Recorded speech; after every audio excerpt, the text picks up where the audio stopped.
Hello and welcome to the podcast called The Pharmacist. I am assisting crops on your farm and digging into agriculture. I want to dig into something that I think is something that we all eat. Maybe some of us don't like it because we feel like we're going to get a lot of gas from this crop, which I'm talking about dry beans.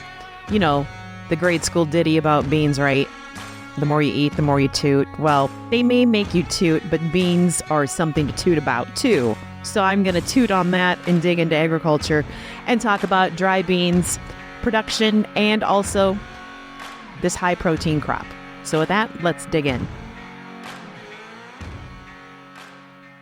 So we know that beans are a legume. We grow soybeans, and that's why I'm saying beans. There's different types of beans. And really, dried beans are cheap.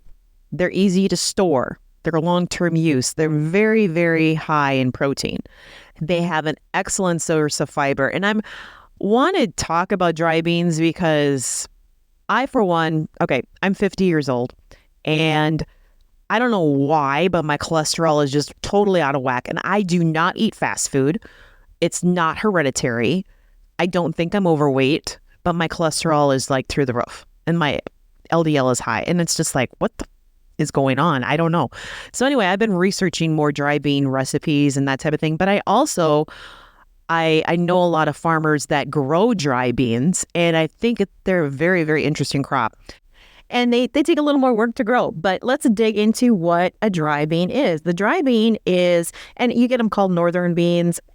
And I don't know if they're all, to me, I'm like, I just call them dry beans. Edible dry beans is the easiest way to look at it. Dry beans are the same species as green beans or those snap beans. Commonly, you've seen them in gardens, so you know what they look like. You've seen green beans growing, so you have a good idea what dry beans look like. The difference is being that dry bean varieties have higher seed yields, and some dry bean varieties are vine-like, like garden bean varieties, while others are more erect bushy plants like soybeans.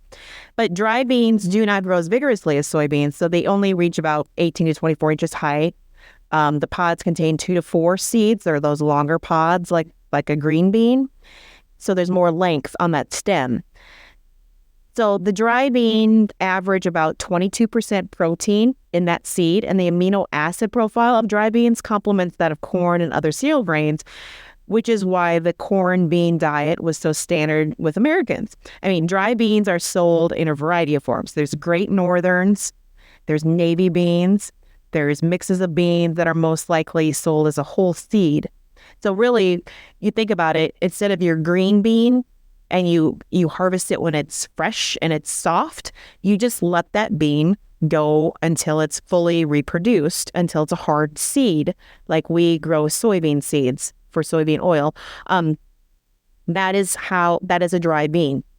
So it's very similar to a green bean. You just let it go all the way through harvest. And then when they harvest them, they are cutting them, kind of windrowing them in a sense, and then picking them up. But you've got to be careful. You got to go out in the morning with a little bit of dew because you don't want them to get too dry because then they'll shatter. And we've seen that with soybeans. If we get a late harvest hail, we don't want the beans laying all over the ground. That's where there's a little more care and expertise in growing dry beans than soybeans. But really, the rotation would be the same. And I think it's just a really unique crop. So let me get into the different types of dry beans. There are numerous types of common beans. There's white, purple, green, black, brown, speckled varieties. And to put them in a bucket, of course, I like buckets. The kidney beans are shaped like a kidney. Their kidney beans can be a light or a dark red color. I know guys that grow these. The red kidney beans tend to have somewhat of a tough skin. They retain that shape well when they're cooked. We use them in chili. You toss them in a green salad, use them in chili, use them in bean soups. They're traditional red beans and rice. Did miss her, that thing. So that's the kidney bean, the red bean. There's also the pinto bean. The pinto bean is what they use more in the Mexican dishes. It's a dry pinto bean. It's kind of a pinkish brown in color. So that's the pinto bean. There's black beans, smaller than both the kidney and the pinto beans, but they're black. So that's pretty obvious. But you make, like ham hock and beans. There's a number of white bean varieties. Garbanzo beans are another. They're also called chickpeas.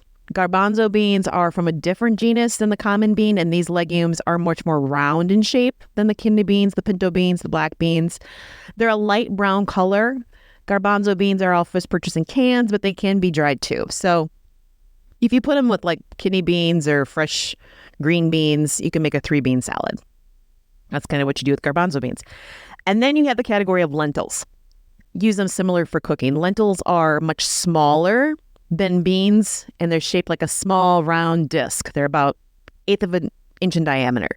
So like beans, lentils they need to be cooked, but the cooking time required is substantially less than your dry beans, your reds, your whites. So when you're making like something in the crock pot, yeah, you want to boil, like if you pull a dry bean bag that you can buy for $1.50 at Walmart, again, cheap protein.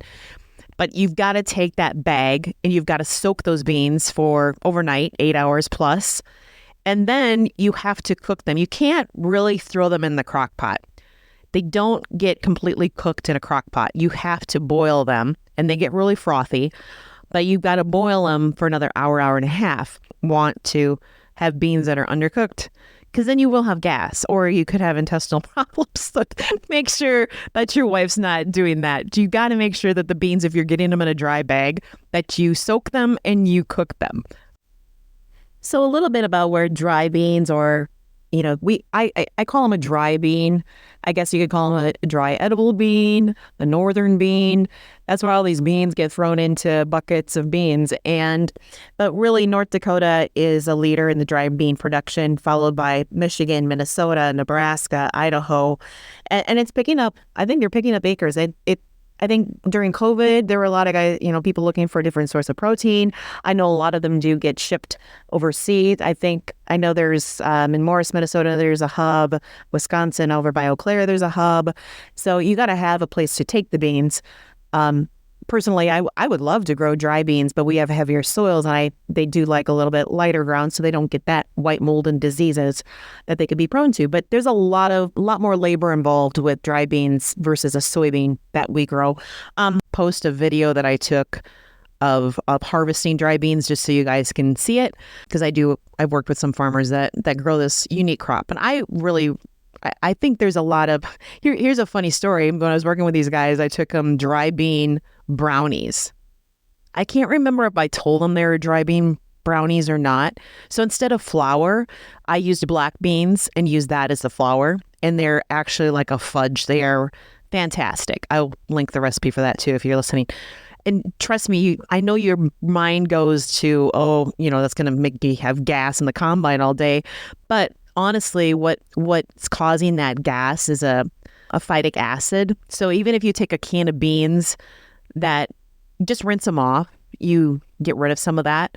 But cooking them really helps to get rid of that. So you don't want to undercook like a dry bean bag.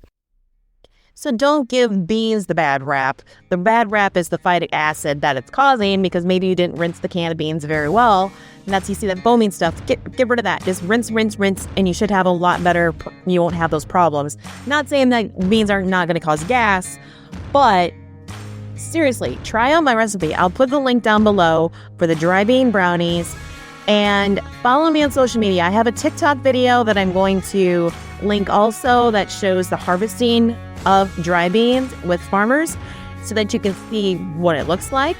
And also follow me on social media under The Farmerette. I am the pharmacist assisting crops on your farm. Support your dry bean farmers. Go to the grocery store. You will notice they're just shelves of dry beans.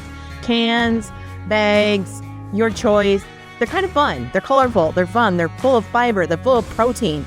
And don't be scared to eat them. Seriously. All right. Thanks for tuning in. Thanks for digging agriculture. And I will talk to you on the next episode.